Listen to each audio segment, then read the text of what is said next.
Ya no, y todas invitadas a que nos puedan escribir a través de nuestro WhatsApp 7893-7749 consultándole al doctor Eduardo Alfonso Cruz Guadrón. Fíjense, él es médico cirujano cardiovascular, especialista en cardiología clínica y quirúrgica. ¿Por qué lo tenemos como invitado? Hoy vamos a hablar acerca de la hipertensión arterial, tal como usted lo acaba de ver en la nota anterior, y es muy importante este tema porque sabemos que pues ser hipertensos es una de las enfermedades crónicas más comunes, ¿verdad?, que hay en el mundo. Esto a la par de la diabetes en muchas ocasiones, y es por eso que nosotros queremos aprender más de este tema, y lo mejor aún es prevenir si en dado caso aún no se nos ha diagnosticado hipertensión arterial, ¿verdad? Bienvenido, doctor. Muchas gracias, es un gusto estar aquí con ustedes para pues transmitir algunas pequeñas inquietudes, ¿verdad?, sobre en este Día Mundial de la Hipertensión, día instituido pues para llamar la atención, para hacer todas aquellas actividades de prevención, porque realmente la hipertensión arterial es lo que se le llama el asesino silencioso, y es quizás la verdadera epidemia, ¿verdad?, de nuestros últimos 2 siglos, la cual es la que nos provoca la mayor parte de muertes cardiovasculares en personas en edad productiva. Totalmente, y nosotros queremos conocer un poco más de cómo podemos cuidarnos si ya fuimos diagnosticados con hipertensión arterial, o cómo se puede prevenir también. Podemos definir en palabras más entendibles tal vez qué es la hipertensión arterial y cómo es que se me diagnostica a mí. Bueno, es interesante porque la hipertensión arterial es un proceso que viene, por decir así, en el paquete del organismo, ¿verdad? El problema o la diferencia es cuándo se va a desarrollar. Se dice ahora de que las personas a partir de los 20 años deberían de chequearse la presión arterial una vez cada 4 años si es normal. Y si es de a partir de los 40 años, ¿una vez? Una vez cada 4 años si la persona es normal. Okay. O sea, si es anormal ya entra en otro procedimiento, ¿verdad? Y una persona a partir de los 40 años debería chequearse la presión por lo menos una vez al año si es normal, ¿eh? Ahora, ¿por qué sucede esto? Cuando le decía yo que viene con el organismo, porque más que una enfermedad, es un estado del organismo en el cual lo que nos hace es que aumenta la presión, no se siente nada y nos daña la mayor parte de los órganos, desde el corazón, el cerebro, la vista, los vasos sanguíneos, ¿verdad? Y lo más importante es que cada vez se han venido bajando los valores permitidos a la presión arterial. Una presión normal debería andar entre 120 la máxima y 80 la mínima. ¿En qué edades? En cualquier edad. Oh, ok. Ahora, hay diferencias, por supuesto, ¿no?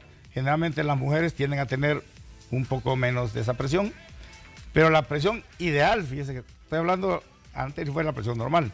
La presión ideal realmente serían 115/75. Okay. Ahora, presiones que llegan a 140, que son iguales o más de 140, ya es presión alta. O presiones arriba de 90, ya es presión alta. Ahora, ¿cuál es dijéramos, el factor más importante?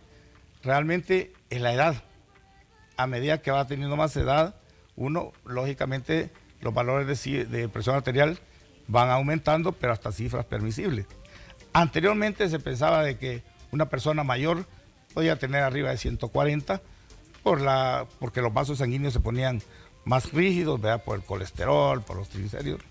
Pero después nos dimos cuenta que no es cierto, que las personas, incluso que tienen arriba de 140, tienen el riesgo de padecer más derrames, o sea, stroke, porque las placas de colesterol se desprenden con la presión del vaso sanguíneo y se va para el cerebro.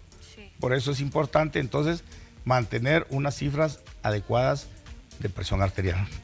¿Qué es lo que causa la hipertensión arterial? Aquellos que ya tienen arriba de los 140 que ustedes están mencionando. Bueno, la hipertensión arterial, además de ser el principal factor de riesgo de la mayor parte de enfermedades cardiovasculares, aunado pues a la diabetes, al sobrepeso, La causa, precisamente, porque nosotros somos un sistema hidráulico, llamémoslo así, ¿va? Una bomba central con unas tuberías rígidas o que son flexibles. Cuando las tuberías estas están obstruidas o están muy rígidas, el corazón tiene que aumentar la presión para poder pasar la sangre a todo el organismo. Si esa bomba, lógicamente, se va a cansar, se va a vencer, ¿verdad? Así como estamos viendo en pantalla. Ajá, correcto. Que iba como en un tubito. Late más, ajá, porque está empujando la sangre, ¿verdad? Ajá. Hasta que ese corazón, lógicamente, va a durar menos porque está trabajando más. Es allí, ¿verdad?, de que los tratamientos deben de ir orientados a cómo disminuir el exceso del trabajo del corazón. Ahora, hay otros factores también que son importantes, ¿verdad? Primero, el aspecto hereditario, ¿verdad? Los hijos de padres y madres hipertensos tienen la susceptibilidad, ¿verdad? No necesariamente la van a desarrollar, pero tienen mayor facilidad de desarrollar hipertensión. También las personas que son, digamos, que manejan mucho estrés, mucha tensión emocional, provoca también la posibilidad de tener una hipertensión arterial. Hay unos aspectos también importantes que se deben de tomar en cuenta, como es el sobrepeso, la falta de ejercicios, el tabaquismo y por supuesto la diabetes mellitus, ¿verdad? Son factores que hacen que la persona aparezca con hipertensión a temprana edad. Hay otras enfermedades específicas en los jóvenes, sobre todo, ¿verdad? Un joven que a temprana edad está padeciendo presión alta, debe consultar de inmediato porque son generalmente por enfermedades específicas. Las tiroides, por ejemplo, hay unos tumores que se llaman, de las glándulas suprarrenales, que se llaman feocromocitomas, ¿verdad? Y por supuesto alteraciones de los riñones. Y esa es la parte también importante por la hipertensión arterial, y no quiero dejar pasar esto. La mayor parte de gente nuestra que está en diálisis peritoneal con problemas renales son hipertensos que nunca se dieron cuenta y que la primera vez que debutaron fue por insuficiencia renal crónica. Es ahí la importancia de estarse chequeando tempranamente la presión arterial y evitar precisamente a estos procesos. Fíjese de que, le digo, 50% por lo menos de las personas que están en el plan nacional de hemodiálisis o diálisis peritoneal han sido hipertensos desconocidos. Y a esto le agregamos de que la mitad de la población, por lo menos, anda con factores de hipertensión, pero solo 46% sabe que es hipertenso. Y de esos 46% que saben que son hipertensos, solamente un 20% están controlados con medicamentos. Y es un error bien importante que a la gente se le toman la presión una vez y lo declaran hipertenso y le dan medicamentos para toda la vida. Y no es así. No es así, ¿verdad? Sino que debe hacer un estudio previo, pero por lo menos tomar 3 veces sentado, sin haber tomado café, sin fumar, sin haber estado excitado, tranquilo, ¿verdad? Y tomarlo por lo menos 3 veces. Lo ideal realmente sería que una persona que se sospecha hipertensión arterial, hacer lo que se llama un monitoreo de presión ambulatoria de 24 horas, porque hay otros factores también. Tal vez se ha hablado mucho de la apnea del sueño. La apnea del sueño es la persona que está dormida en la noche, que sus vías respiratorias las puede constreñir y subirle la presión. Entonces hay gente que eleva la presión durante la noche. Por eso un monitoreo de presión ambulatoria de 24 horas es recomendable para diagnosticar la presión arterial. Tan malo es tomar una medicina que no la necesite porque un día le dio un susto y se toma una presión, un medicamento de por vida, como aquella persona que tiene presión alta y no se protege. La presión alta, yo lo digo a veces, no es una enfermedad, es una condición del organismo que si la controlamos nos podría permitir vivir el resto de la vida en buenas condiciones. Pero recuerde que apenas el 20% está bien controlado. Sí, la verdad que es de uno conocer súper bien, ¿verdad? Por eso asistir al médico para tener ese control que acá el doctor nos está diciendo. Decía que una persona normal por lo menos una vez, ¿verdad? Cada una vez cada 4 años, a partir de los 20. ¿Verdad? A partir de los 20, para que nosotros pues sepamos cómo nos encontramos. Ahora bien, si sabemos que nuestros papás, ambos son hipertensos o uno de ellos, creo que aquí es todavía más responsable de uno como joven venir y acudir, ¿verdad? Y saber cómo me encuentro yo, y además de cuidarnos, ¿verdad? Con la buena alimentación y el ejercicio. Yo sabía que le íbamos a hacer varias preguntas, doctor, se lo mencioné antes de salir al aire y ya las tenemos, miren, en pantalla. Tenemos por acá la primera consulta. Recuerde que la pueden hacer a nuestro WhatsApp 7893-7749, y acá nos están poniendo: buenos días, una consulta. Mi mamá en ocasiones sufre de dolor de pecho, pero cuando pasa consulta le dicen que su presión está bien, pero los dolores siempre son en el pecho y se siente como que si se atorsionara, dice. Gracias, feliz día. Creo que esto puede ser bien común, porque muchas veces nos confundimos, doctor, con dolores en el pecho. Bueno, hasta yo he padecido en algún momento y uno dice, bueno, en la izquierda, es en el derecho.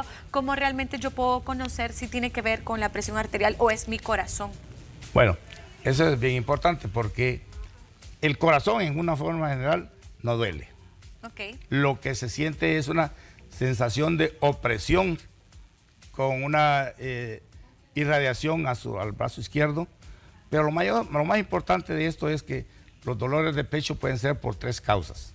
La primera causa, y la más común, es el reflujo gastroesofágico. La gente que padece problemas de gastritis, ¿verdad? Y que toman café o que chile, condimentos, eso es lo primero que hay que controlar, en la mayor parte de gente. En segundo lugar, la osteocondritis, que es un dolor del pecho que tiene que ver con las articulaciones de las costillas con el esternón. Ese es un dolor a la palpación que lo percibe bien la gente. Pero lo más importante, evidentemente, es descartar que sea un dolor o una molestia producida por el corazón. A veces le dicen a uno, es que has agarrado aire, le dicen a uno. Ahora, no siempre, y eso quiero dejarlo así bien claro, el dolor de pecho es producido por la hipertensión. Okay. La hipertensión da otros síntomas principalmente, aunque podría doler el pecho, pero da un dolor de cabeza, sensación de pesantez, de confusión, de agotamiento, ¿verdad? Palpitaciones, y la gente se siente mal. Ahí es donde debe chequearse la presión. Porque cuando duele el pecho por la presión alta, sí está en alto riesgo, porque las arterias se cierran y no llega sangre al corazón y tiene el riesgo de tener un infarto. Ahora, lo importante en esos casos, en casos específicos, pues sí, cuando ella tiene el dolor de pecho, debe de hacerse un electrocardiograma para poder determinar si la presión alta está incidiendo justamente en la función del corazón, ¿verdad? Entonces, por eso le decía yo que en estos temas... No solamente es que me midan la presión, entonces yo debo de hacerme ese electrocardiograma también. Sí. Es cuando nos colocan a nosotros también de repente... bueno, el doctor me va a decir mejor, ¿verdad? Porque ellos saben los términos, pero que colocan también en esta parte unas como...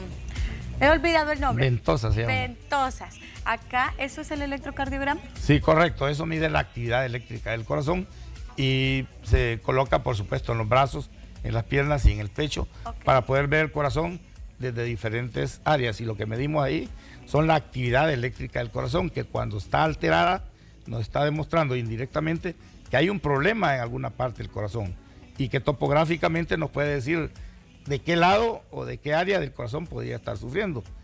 Si con hipertensión arterial el corazón está sufriendo, es una emergencia y sí hay que ir. Pero ojo, cuidado con que no todos los dolores de pecho son por presión o son por el corazón. Primero hay que descartar, por supuesto, problemas de reflujo, como les decía, y por supuesto es importante estar seguro, ¿verdad?, que no sea del corazón para evitar las consecuencias posteriores. Ok, y ahí el doctor nos estaba diciendo, amiga, también los exámenes, probablemente no se ha hecho el electrocardiograma como él mencionaba y solamente ha sido la presión y esta sí aparece bien, ¿verdad? Hay más preguntas por acá, doctor. Dice, ¿cuáles son los síntomas que se presenta para saber ¿qué puedo padecer, para saber que puedo padecer de la presión arterial? Pregunta, que ¿cuáles son los síntomas? Yo tengo 29 años y de repente siento un hormigueo, ya sea en las manos o en los pies, y así también en la parte de atrás o del lado derecho de la cabeza. ¿Podría ser la presión arterial? Pregunta. Sí, podría ser.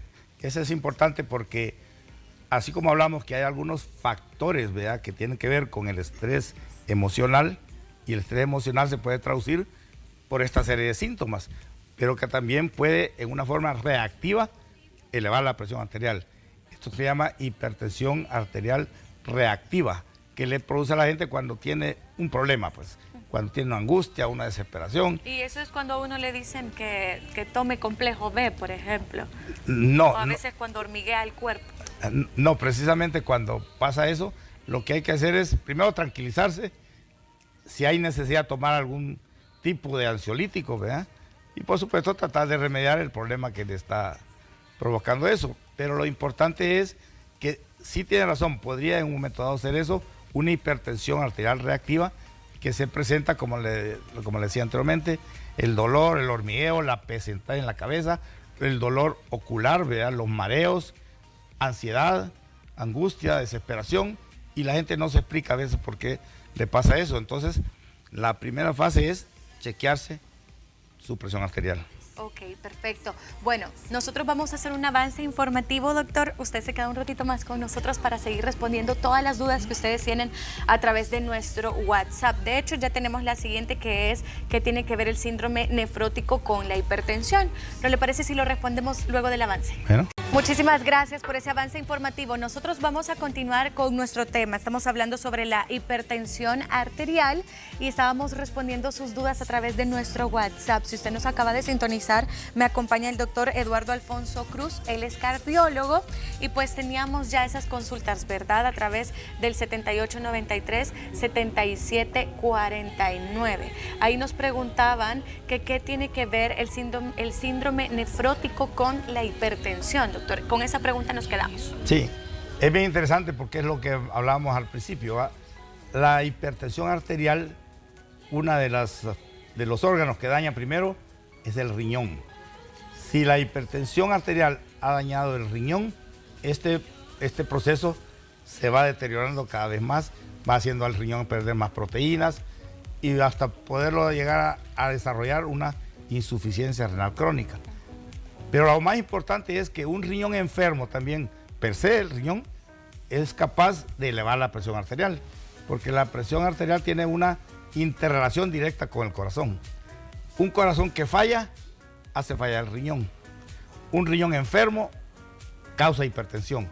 Entonces al final es un círculo vicioso. En este sentido, una persona con una nefropatía crónica o de enfermedad renal debe de tener controles estrictos de presión arterial, porque si no ha desarrollado la hipertensión, la va a desarrollar. Y para yo mantener ese equilibrio, ¿qué debo de hacer o para evitar algún día padecer de esto? Es bien interesante, ¿verdad? Lo más importante es estilo de vida, el estilo de vida. Le decía que genéticamente seguramente tenemos muchas veces la hipertensión arterial, ¿verdad?, en el aspecto puramente familiar, pero el desarrollarlo depende del estilo de vida, y el estilo de vida es, por supuesto, comer saludable, hacer ejercicio, no fumar, controlar el café.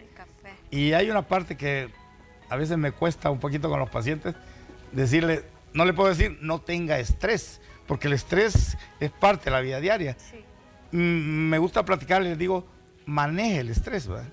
Y manejar el estrés, le digo, como ejemplo, digo, si usted tiene que llegar a una cita y sabe que hay tráfico, váyase una hora antes, pero no esté en el tráfico, ¿verdad?, con ese estrés, porque eso seguramente le va a disparar la presión. Entonces al final ve, comer sanamente, tomar muchos líquidos, le decía no fumar, cuidarse también de los procesos de la ingesta de carbohidratos por el desarrollo de una diabetes mellitus. Hablábamos anteriormente que la diabetes, el paciente diabético tarde o temprano se va a hacer hipertenso.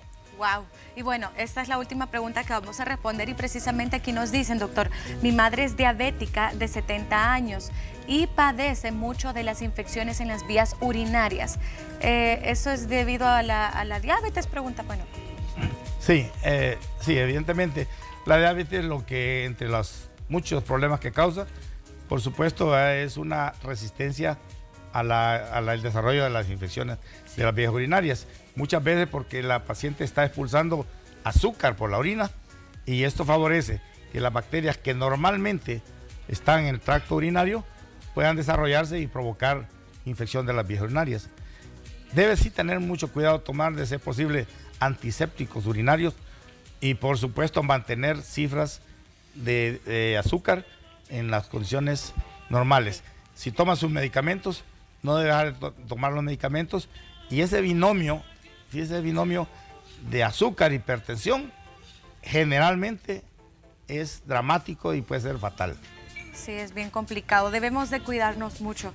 Doctor, ya lo último, ya para finalizar, yo tenía esta duda porque lo he escuchado mucho, que a uno le mencionan de tomar aspirinitas diario. ¿Esto está bien o está mal? Porque es de venta libre a la hora que querramos y nos lo da cualquier persona.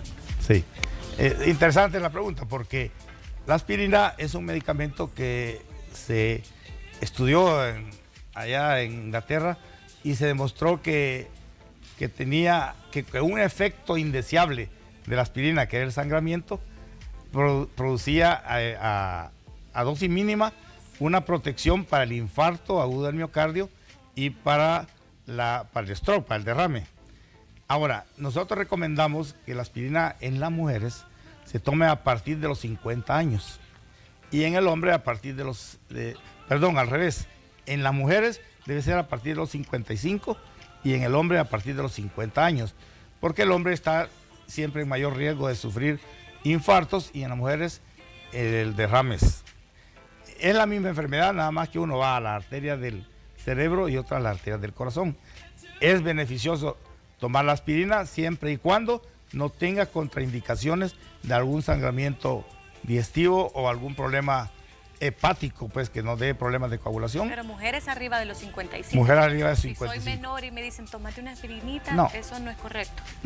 No es que no sea correcto, pero no tenemos el impacto para ayudarle en eso. Tiene que ser arriba de los 55 años.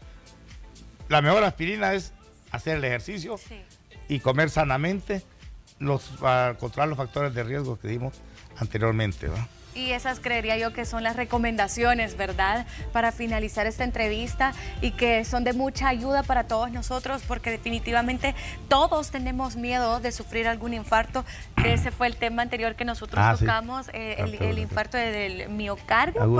Aguda del miocardio porque hemos visto incluso personas famosas hace poco, a un joven de 28 años que sufrió de esto, pero tenemos que controlar nuestro cuerpo, tenemos que alimentarnos bien, tomar agua, hacer ejercicio y lo que el doctor mencionó. Los contactos están apareciendo en pantalla. El doctor Eduardo Alfonso Guadrón, el 2224-2385 es el número para que ustedes hagan sus citas, o el 7828-0023. Doctor, muchísimas gracias por venir a esta entrevista y por ser tan explicativo también sobre el tema. Un gusto estar así como ustedes siempre. Vamos a continuar con más de Hola El Salvador. Gracias.